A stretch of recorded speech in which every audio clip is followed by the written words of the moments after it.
अस्सलाम वालेकुम, I am doctor अना, फिजियोथेरेपिस्ट। आज का जो मेरा रिस्पायरेटरी सीरीज़ का नेक्स्ट टॉपिक है उसका नाम है पोस्टरल ड्रेनेज पोजीशन। तो पोस्टरल ड्रेनेज क्या है या कौन सी ऐसी पोजीशंस हैं जिसके थ्रू हम चेस्ट को क्लियर कर सकते हैं, तो वो हम देखेंगे। इंट्रोडक्शन में क्या है कि जो पोस्टरल ड्रेनेज की टेक्निक है वो हम डिफरेंट पोजीशन को अज्यूम करके और सिक्रीशन को ड्रेन आउट करते हैं फ्रॉम द ब्रोंकियल एयरवेज। और ये किसकी मदद से होता है? ग्रेविटी के थ्रू हम ये करते हैं ताकि सिक्रीशन जो है हमारी ट्रैकिया से मूव करें और हम कफ आउट करते हैं, यानी कि इजीली हम जो है खांस के उसे बाहर निकाल दें। Definition क्या है? It is a method of drainage of secretion by gravity from the various lung segments by the applications of specific position. इसमें जैसे कि मेंशन किया गया है various lung segments, हमने क्या करना है, ऐसी positions बनानी है ताकि डिफरेंट डिफरेंट सेगमेंट्स की डिफरेंट डिफरेंट पोजीशंस होंगी ताकि ग्रेविटी के थ्रू सिक्रीशंस आपकी ट्रैकिया तक आ सकें और उसके बाद आप उसे बाहर की तरफ ट्रैकिया से बाहर की तरफ निकाल सकें या स्प्लिट आउट कर सकें। उसके बाद हमारे पास आता है पर्पस, यानी कि पोस्टरल ड्रेनेज का क्या पर्पस है, हम क्यों करना चाहते हैं ये।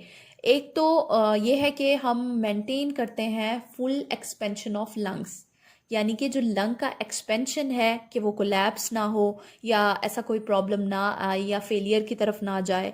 तो इसीलिए एक तो वो मेंटेन किया जाता है और दूसरा सिक्रीशन जो हमारे लोअर पार्ट में होती हैं लंग्स की, और हम आसानी के साथ वो सिक्रीशंस को नहीं निकाल सकते, तो उसकी वजह से हम ये पोजीशंस बनाते हैं। और secondly to prevent the collapse and consolidations, वही मैंने आपको बता दी, जब एक्सपेंशन को मेंटेन रखेंगे तो कोलैप्स नहीं होगा। और कोलैप्स क्यों होता है? जब बहुत ज़्यादा सिक्रीशन जमा हो जाती हैं तो डिस्पनिया होना शुरू हो जाता है, शॉर्टनेस ऑफ ब्रेथ होना शुरू हो जाता है। और कंसोलिडेशन की वजह से भी, कंसोलिडेशन क्या है? अकोमुलेशन हो जाना फ्लूइड की, और जिसकी वजह से एयरवे ब्लॉकेज हो जाना। तो ये चीज़ें ना हो, इस वजह से भी हम पोस्टरल ड्रेनेज करते हैं। उसके बाद आता है हमारे पास इंडिकेशंस प्री और पोस्ट ऑपरेटिव दोनों होती हैं। प्री ऑपरेटिव में आपको क्या मिलेंगी? जब एक्सेसिव हमें सिक्रीशंस मिलती हैं तो क्या कॉज हो सकता है? क्रोनिक ब्रोंकाइटिस हो सकता है, स्मोकिंग हो सकती है, या फिर जो है आपको और डिफरेंट जो है चीज़ें मिल सकती हैं। इन्वायरमेंट ऐसा मिल सकता है जिसकी वजह से आपके लंग्स में सिक्रीशंस जमा हो जाएं। या पोस्ट ऑपरेटिव पेशेंट क्या है कि विद एक्सेसिव सिक्रीशन, यानी जो एक्सेसिव सिक्रीशंस के साथ हमें मिल रहे होते हैं उसमें क्या होता है कि ब्रोंकियल या फिर जो है निमोनिया आपको मिल रहा हो, तो उस वक्त भी हमें ज़्यादा से ज़्यादा सिक्रीशंस मिलती हैं। या लंग एब्सेस अगर मिले तो उसमें भी हमें बहुत ज़्यादा सिक्रीशंस मिलती हैं। तो इस कंडीशंस में हम पोस्टरल ड्रेनेज कर सकते हैं। उसके बाद है कॉन्ट्राइंडिकेशन, यानी कि डोंट, हम उसमें नहीं करेंगे ऐसी सिचुएशन में पोस्टरल ड्रेनेज। वो कौन सी ऐसी सिचुएशंस हैं? अगर साइनोसिस जो है इंक्रीज होगा, ठीक है, यानी कि सांस हमारा फूलने लगे और उसके अलावा जो है ऑक्सीजन की कमी होना शुरू हो जाए, तो उस वक्त हम नहीं करेंगे। एक्सर्शन हमें बहुत ज़्यादा मिल रही है पोस्टरल ड्रेनेज के स्टार्ट में ही, फ़ौरन से आपको मिलने लग गई है तो आप रोक देंगे, नहीं करेंगे। नोज ब्लीडिंग हो रही है, कार्डिक फेलियर है, सिवियर हेमोप्टेसिस है, यानी कि अगर ब्लीडिंग हो रही है कफ में, उस वक्त हम नहीं करेंगे। या पेशेंट जो है इंट्राक्रेनियल प्रेशर उनका इंक्रीज़ है किसी भी हेड इंजरी की वजह से, या फिर हेड इंजरी हुई हुई है, तब भी हम कॉन्ट्राइंडिकेशन है, नहीं करेंगे। Articles for the postural drainage, यानी कि कौन कौन सी चीज़ें जो है हमें चाहिए होंगी और किस किस चीज़ का हमें ख्याल रखना है। तो हमें चेयर चाहिए, फुट स्टूल चाहिए, प्रॉपर हाइट होनी चाहिए, या सपोर्ट हैंड, यानी कि किस जगह पे जहाँ पे बैठे हैं तो सपोर्ट हो हैंड्स। उसके अलावा स्पूटम कप चाहिए ताकि जो है स्प्लिट आउट कर सकें स्पूटम को। माउथ वॉश चाहिए कि ऑब्वियसली अगर वॉमिटिंग होती है या फिर जो है स्पूटम को स्प्लिट आउट करते हैं तो माउथ वॉश होना ज़रूरी है। और स्क्रीन यानी कि मेंटेन करेंगे हम प्राइवेसी को, कर्टन डाल देंगे या प्राइवेसी का ध्यान रखेंगे। पिलो होना चाहिए ऑब्वियसली, जब भी हम कोई पोजीशन बनाते हैं तो उसके लिए हमें पिलो का सपोर्ट चाहिए होता है। और उसके बाद जो है स्मॉल फेस टॉवल होगा, यानी कि वाइप करने के लिए फेस को, अगर कोई भी सिक्रीशंस हम बाहर की तरफ स्प्लिट आउट कर रहे हैं तो उसके लिए जो है क्लीन करने के लिए हमें टॉवल चाहिए। उसके बाद आती हैं जो हमारा मेन टॉपिक है, यानी कि पोजीशंस।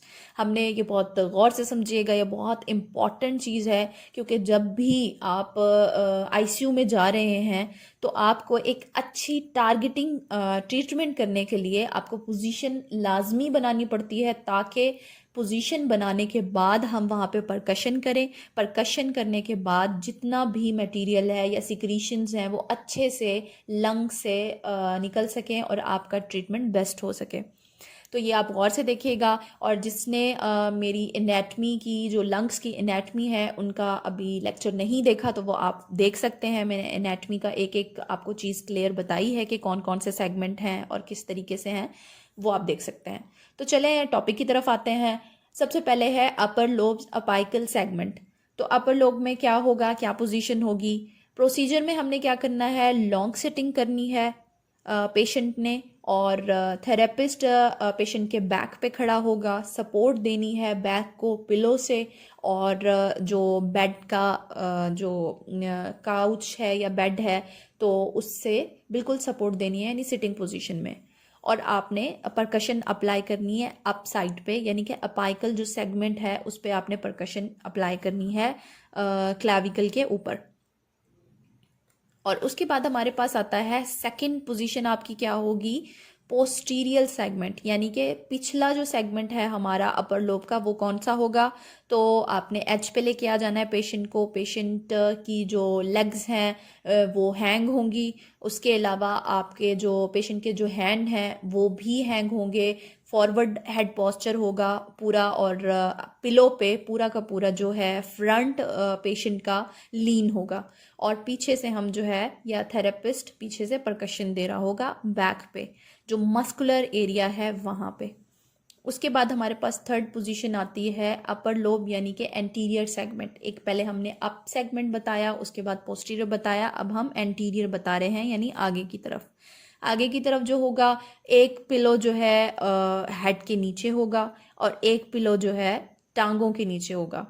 आपने फिर हेड के पीछे खड़े होना है, पेशेंट के पीछे खड़े होना है और परकशन देना है। उसके बाद हमारे पास आता है लिंग्यूला। लिंग्यूला जो है उसकी पोजीशन क्या होगी कि मैंने ये सारे जो है बता रखे हैं आपको पहले ही। अपाइकल चोटी होती है, लिंग्यूला आपका जो है कर्व लाइक स्ट्रक्चर होता है नीचे की तरफ। तो ये सब मैं आपको बता चुकी हूँ पहले, तो हम इसे डिस्कस नहीं करेंगे। तो आते हैं अपने पॉइंट की तरफ।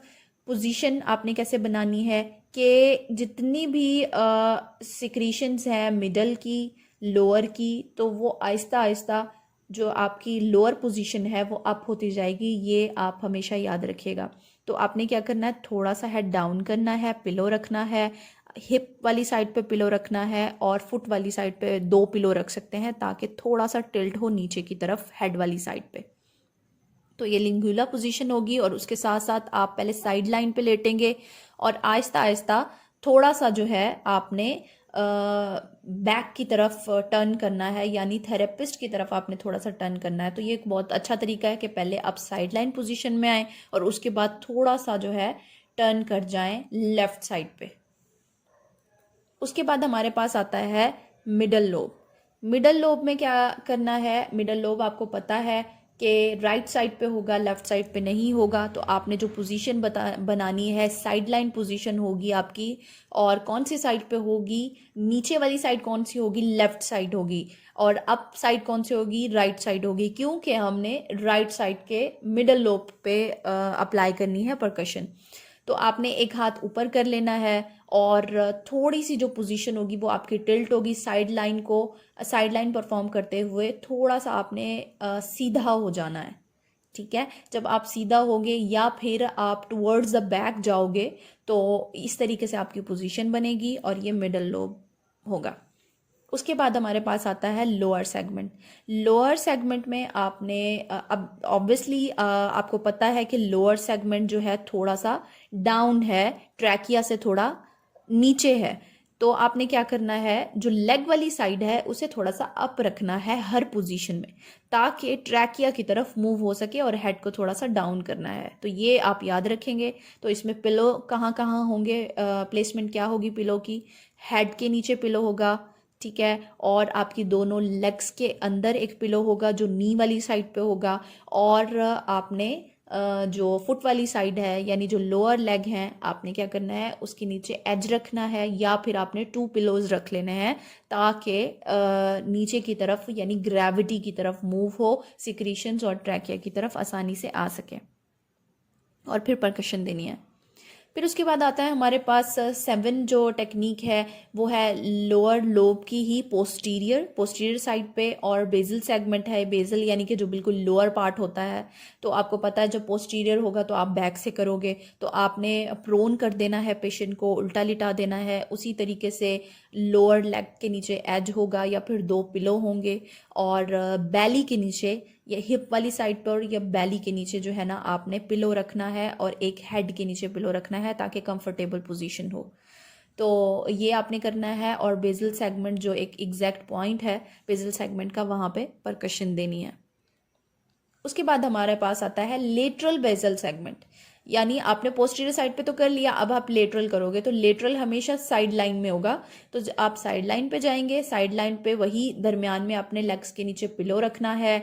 हमेशा लोअर जितना भी होगा वो एज, हमेशा एज कहाँ आएगा, मैं पहले भी आपको बता सकती हूँ, टांगों के नीचे बता चुकी हूँ कि टांगों के नीचे आएगा, और हेड के नीचे आपका पिलो आएगा। तो ये पोजीशन बनेगी, और उसके साथ आप फिर परकशन दोगे। तो ये पोजीशन ही आप 8 और 9 दोनों पे एडजस्टमेंट होती है। और फिर उसके बाद आता है हमारे पास superior segment of the lower lobe. Lower lobe का जो सुपीरियर सेगमेंट है, यानी कि जो लोअर लोब का अप सेगमेंट है, तो उसमें क्या होगा, प्रोन पोजीशन होगी, आपके लेग के नीचे कोई पिलो नहीं आएगा, और आपने हिप को थोड़ा सा अप कर लेना है, क्योंकि हमने एलिवेट कर दिया, हटा दिया, एलिमिनेट कर दिया, यानी कि लेग्स वाली जो साइड है वो हमने बिल्कुल हटा दी, और आपने डायरेक्ट हिप को अप किया, और नेक को जो है या हेड को आपने नीचे की तरफ कर दिया, ग्रेविटी की तरफ कर दिया। तो आप आसानी के साथ परकशन वहाँ पे देंगे, और आसानी के साथ ट्रैकिया में सिक्रीशंस मूव कर जाएंगी। तो ये आज का हमारा टॉपिक था। आई होप कि आपको अच्छा लगा होगा। इंशाल्लाह मैं नेक्स्ट टॉपिक के साथ आऊँगी, जो कि मेरा परकशन पे होगा, यानी कि जो चेस्ट फिजियो पे होगा, हमारी पैसिव चेस्ट फिजियो पे। पैसिव चेस्ट फिजियो याद रखिएगा हमेशा कि पोस्टल ड्रेनेज करने के बाद अगर आप पैसिव चेस्ट फिजियो करेंगे तो डेफिनेटली रिजल्ट आएंगे, बहुत अच्छे रिजल्ट्स आएंगे। तो बहुत अच्छी तरह से आप पेशेंट को ट्रीट कर सकते हैं। तो इंशाल्लाह मैं एक नेक्स्ट टॉपिक के साथ फिर से हाजिर होंगी। अगर आपको मुझसे कुछ पूछना हो, कमेंट बॉक्स में आप मेंशन कर सकते हैं। जो चीज़ मैं आपको नहीं बता पाई हूँ वो भी आप बता सकते हैं, और जो चीज़ आपको पूछनी हो तो वो भी बता सकते हैं। तो इंशाल्लाह मैं बहुत जल्दी हाजिर होंगी। तब तक के लिए अल्लाह हाफिज़।